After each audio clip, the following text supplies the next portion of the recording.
Haleluya. Terpujilah Tuhan oleh karena kasih setianya yang memberikan kita kesempatan untuk hidup. Selamat berjumpa kembali dalam ibadah online tanggal 17 Mei tahun 2020. Kali ini kita akan berbicara tentang Roh Kudus dijanjikan bagi umatnya. Kita tahu bahwa Roh Kudus ini dijanjikan kepada umatnya, dan saya akan membacakan 2 ayat dari Yohanes 14 ayat 16 sampai dengan 17. Demikian firman Tuhan. Ayat 16, aku akan meminta kepada Bapa dan ia akan memberikan kepadamu seorang penolong yang lain, supaya ia menyertai kamu selama-lamanya. Menyertai kamu selama-lamanya. Ayat 17, yaitu roh kebenaran, dunia tidak dapat menerima dia sebab dunia tidak melihat dia dan tidak mengenal dia, tetapi kamu mengenal dia sebab ia menyertai kamu dan akan diam di dalam kamu. Tadi saudaraku bahwa Roh Kudus akan menyertai setiap orang yang percaya kepada Kristus, dan akan menyertai Roh Kudus itu akan menyertai selama-lamanya dan diam di antara kita. Siapakah Roh Kudus itu, saudaraku? Roh Kudus itu yang pertama adalah pribadi Allah Bapa. Matius 28 ayat 19, karena itu pergilah, jadikanlah semua bangsa muridku, baptislah mereka dalam nama Bapa, Anak, dan Roh Kudus. 1 Yohanes 5 ayat 7, sebab ada 3 yang memberi kesaksian di dalam surga, Bapa, Firman, dan Roh Kudus, dan ketiganya adalah satu. Kalau tadi siapa Roh Kudus itu, maka Roh Kudus itu adalah Allah sendiri atau Roh kemuliaan. 1 Petrus 4 ayat 14, berbahagialah kamu jika kamu dinista karena nama Kristus, sebab roh kemuliaan yaitu roh Allah ada padamu. Roh Kudus akan memberikan kekuatan kepada seseorang apabila dia dinista, mengalami penderitaan, karena fungsi Roh Kudus itu antara lain adalah menuntun setiap orang dalam kebenaran. Artinya membimbing seseorang untuk ada di dalam kekuatan dan keperkasaan. Karena apabila Roh Kudus turun atas kamu, maka kamu akan menerima kuasa. 2 Korintus 3 ayat 17-18, sebab Tuhan adalah roh, dan di mana ada roh Allah, di situ ada kemerdekaan. Maka roh Allah itu akan membuat seseorang itu merasa bahwa ada kemerdekaan dalam setiap kehidupan yang terkungkung. Dan kita semua mencerminkan kemuliaan Tuhan dengan muka yang tidak berselubung, karena kemuliaan itu datangnya dari Tuhan yang adalah roh. Maka kita diubah menjadi serupa dengan gambarnya dalam kemuliaan yang semakin besar. Kemudian Roh Kudus disebutkan juga sebagai Roh Yesus. Kisah Para Rasul 16 ayat 7, dan setibanya di Misa, mereka mencoba masuk ke daerah Bitinia, tetapi Roh Yesus tidak mengizinkan mereka.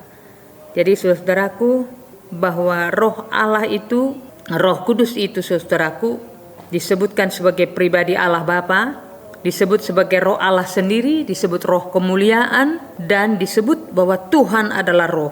Dan Roh Kudus itu disebut sebagai Roh Yesus dalam Kisah Rasul 16 ayat 7. Kemudian saudara-saudaraku, Yohanes 1 ayat 33b, jikalau engkau melihat roh itu turun ke atas seseorang dan tinggal di atasnya, dialah itu yang akan membaptis dengan roh. Jadi Roh Kudus itu saudara-saudaraku dibaptiskan, dijanjikan kepada setiap orang, dan Roh Kudus itu dibaptiskan kepada setiap orang. Kemudian saudara-saudaraku yang terkasih, kita akan lanjut kepada fungsi daripada Roh Kudus. Fungsi daripada Roh Kudus, saudara-saudaraku, yang pertama adalah jaminan, yang kedua adalah penolong, yang ketiga adalah penghibur, yang keempat adalah pemimpin, dan kelima adalah pengajar, dan yang keenam adalah jadi saksi. Sebagai jaminan, Roh Kudus ini adalah jaminan. Dan Roh Kudus itu adalah jaminan bagian kita sampai kita memperoleh seluruhnya, yaitu penebusan yang menjadikan kita milik Allah untuk memuji kemuliaannya. Jadi yang pertama tadi adalah jaminan di dalam Efesus 1 ayat 14. Yohanes 14 ayat 16, aku akan meminta kepada Bapa dan ia akan memberikan kepadamu seorang penolong yang lain, supaya ia menyertai kamu senantiasa selama-lamanya. Jadi yang pertama tadi jaminan, yang kedua adalah penolong, yang ketiga adalah penghibur. Namun benar yang kukatakan ini kepadamu adalah lebih baik berguna bagi kamu jika aku pergi. Sebab jikalau aku tidak pergi, penghibur itu tidak akan datang kepadamu. Tapi jikalau aku pergi, aku akan mengutus dia kepadamu. Jadi yang pertama adalah jaminan, yang kedua adalah penolong, dan yang ketiga adalah penghibur. Dan Yesus tidak membiarkan kita menjadi yatim piatu, dan dia akan memberikan kepada kita, mengutus Roh Kudus untuk menghibur, memberikan penghiburan kepada umat-umatnya. Yohanes 16 ayat 13 adalah sebagai pemimpin, tetapi apabila ia datang, yaitu Roh kebenaran, ia akan memimpin kamu ke dalam seluruh kebenaran, sebab ia tidak akan berkata-kata dari dirinya sendiri, tetapi segala sesuatu yang didengarnya itulah yang akan dikatakannya, dan ia akan memberitakan kepadamu hal-hal yang akan datang. Jadi Roh Kudus itu, saudaraku, memimpin setiap orang untuk masuk ke dalam setiap jalan kebenarannya. Pengajar, saudara-saudaraku, Roh Kudus itu juga mengajar. Yohanes 14 ayat 26. Tetapi penghibur, yaitu Roh Kudus yang akan diutus oleh Bapa dalam namaku, dialah yang akan mengajarkan. Dialah yang akan mengajarkan. Sekali lagi, dialah yang akan mengajarkan segala sesuatu kepadamu dan akan mengingatkan kamu akan semua yang telah kukatakan kepadamu. Saudaraku yang terkasih dalam Tuhan Yesus, fungsi Roh Kudus adalah jaminan, penolong, penghibur, pemimpin, pengajar, dan menjadi saksi. Dan kalau nanti, saudaraku, tentu Roh Kudus seperti yang dijanjikan oleh firman-Nya. Saudaraku yang terkasih, mengapa perlu Roh Kudus dicurahkan bagi umatnya? Kisah Para Rasul 1 ayat 6, saudara-saudaraku. Maka bertanyalah mereka yang berkumpul di situ, Tuhan, maukah engkau pada masa ini memulihkan kerajaan bagi Israel? Lalu Roh Kudus perlu dicurahkan, saudara-saudaraku, adalah untuk kepentingan gereja. Supaya gerejanya penuh dengan Roh Kudus. Supaya gerejanya dipersatukan, supaya gerejanya dipulihkan dan diperbaharui, supaya gerejanya menjadi dipulihkan oleh kuasa Roh Kudus. Kemudian mengapa Roh Kudus perlu dicurahkan, saudaraku? Roh Kudus akan menjadi kesaksian nanti di sorga. Yohanes 5 ayat 7 sampai 8, sebab ada 3 yang memberi kesaksian di dalam sorga, yaitu Bapa, Firman, dan Roh Kudus. Saya ulangi, sebab ada 3 yang memberi kesaksian di dalam surga, yaitu Bapa, Firman, dan Roh Kudus, dan ketiganya adalah satu. Saudaraku yang terkasih di dalam nama Tuhan Yesus Kristus, sebagai kesaksian di surga tadi, ya saudara-saudaraku, bahwa dikatakan Bapa, Anak, dan Roh Kudus akan menjadi saksi, ya, dan salah satu saksinya adalah Roh Kudus. Dan ketiganya adalah satu. Dan ayat 8 di dalam Yohanes 5 ayat 8, dan ada 3 yang memberi kesaksian di bumi, roh, dan air, dan darah, dan ketiganya adalah satu. Saudaraku yang terkasih, mengapa Roh Kudus dicurahkan adalah untuk memberikan keberanian percaya kepada setiap orang untuk memberitakan Injil. Mengapa ada orang yang mati martir, saudara-saudaraku? Untuk memberitakan Injil keselamatan itu, ada orang yang berani mati martir. Dan saya pikir keberanian seseorang untuk memberitakan Injil sampai mati martir itu karena Roh Kudus yang menguatkan seseorang. Kisah Rasul 4 ayat 31 berkata, dan ketika mereka sedang berdoa, goyanglah tempat mereka berkumpul itu, dan mereka semua penuh dengan Roh Kudus. Lalu mereka memberitakan firman Allah dengan berani. Mereka memiliki keberanian percaya untuk memberitakan Injil, memberitakan firman Allah, untuk melakukan penginjilan dengan berani.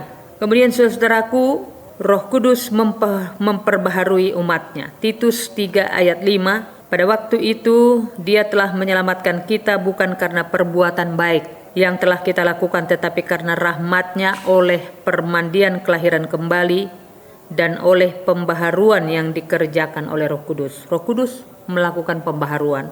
Itu sebabnya saudaraku bahwa Roh Kudus perlu dicurahkan bagi umatnya adalah untuk kepentingan gereja, supaya gereja itu penuh dengan Roh Kudus. Gereja dipersatukan, gereja dipulihkan, diperbaharui, dan saksi di sorga. Nah, saudaraku yang terkasih, ketika Roh Kudus diterima oleh seseorang, ketika gereja Tuhan dipenuhi dengan Roh Kudus, maka pada waktu orang menerima Roh Kudus, maka di dalam dirinya terjadi pembaharuan. Maka saudara-saudaraku yang tadinya seseorang pemarah, maka dia akan menjadi peramah. Yang tadinya penjahat, saudara-saudaraku, akan diubahkan menjadi penjahit. Artinya dia bukan menjadi orang yang pemecah belah, tetapi merekatkan setiap hubungan. Senang dengan alkohol dan pemabuk, maka dengan Roh Kudus akan diubahkan dan dibaharui dengan senang membaca Alkitab. Kalau ada orang sedih, saudara-saudaraku, akan diperbaharui dengan bahagia. Dan kalau ada yang tertekan, maka Roh Kudus memberikan pembaharuan kepada seseorang untuk terbebas dari ketertekanan itu. Saudaraku yang terkasih, selamat dibaptis oleh Roh Kudus. Mari kita minta dengan rindu dan haus, minta urapan Roh Kudus dalam hidup kita, supaya Roh Kudus memberikan kepada kita kekuatan, dan gereja Tuhan dipulihkan, gereja dipersatukan, gereja diperbaharui, dan yang paling penting saudaraku bahwa Roh Kudus itu akan memberikan kesaksian kepada Bapa bahwa kita adalah anak Allah. Selamat menerima pengurapan Roh Kudus. Tuhan Yesus memberkati.